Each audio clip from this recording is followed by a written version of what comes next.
10 best comics on the shelf right now. Now, I read way too many comic books. I filter through a stack about this big to come up with these 10 that I've been reading that I absolutely love, that just won't let me go. Absolute Batman. This was an epic hit right off the shelf. Scott Snyder back in action. Nick Dragotta, whose art I absolutely love, one of the greats out here.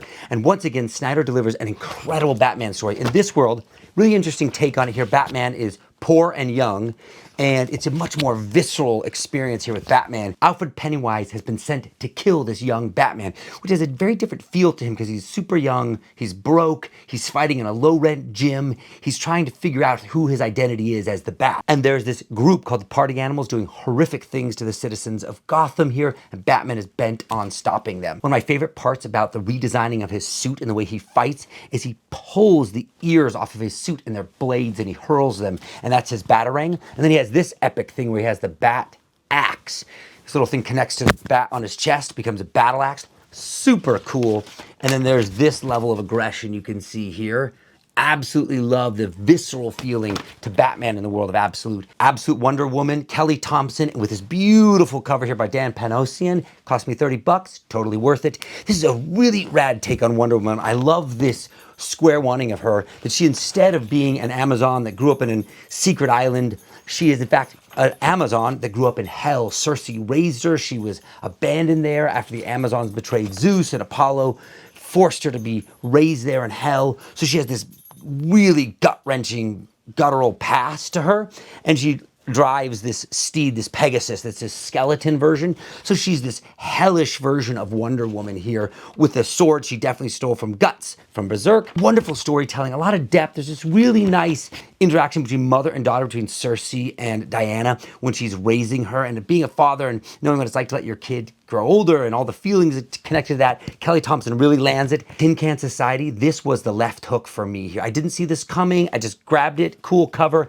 What an interesting story about a group of friends who grow up together, and then one of them becomes a superhero and then is murdered, and the rest of the friends are trying to figure out who killed them, and they think it's one of them. Great story. Something is Killing the Children, issue 0. James Tynion cannot miss with this series. This dives back into more of the world of Erica earlier on than issue 1 here. This incredible art by Werther, still coming through this very impressionistic style.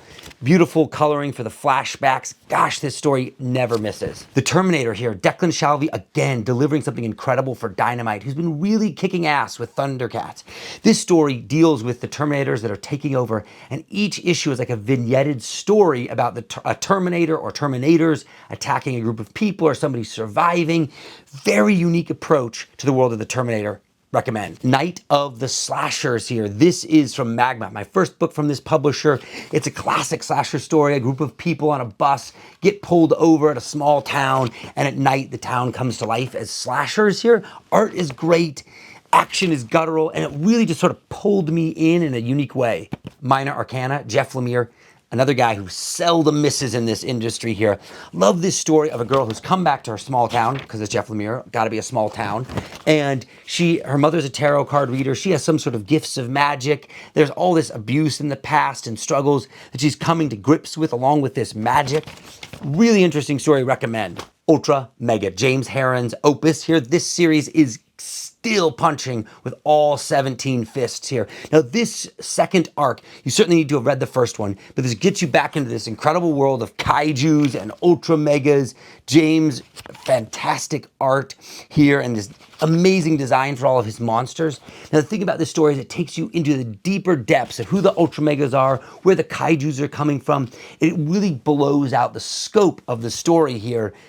Recommend. I had to throw this one in here, Crocodile Black. It has now come to the end of its arc. I know it's issue 5, but still, when this thing comes out in trade, you've got to get it here. This is a crazy psychological thriller about this boy who becomes psychologically disturbed and becomes a killer, and he sees these warped crocodiles. It's not anything quite like it. Highly recommend.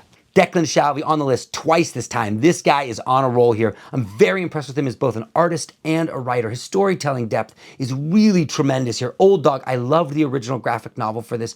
Something that appears at face value, just like, oh, there's a spy thriller type of story, then it turns out to have so much more depth, great characters, great action, something not to be missed. Now, this Operations is a series of small vignetted stories, some by Declan, some by other writers and artists here, that take you further into the world of Old Dog and a little bit of the history behind him and some of the questions that were presented in the first volume here. Certainly need to have read volume 1 before this, but got to check this series out.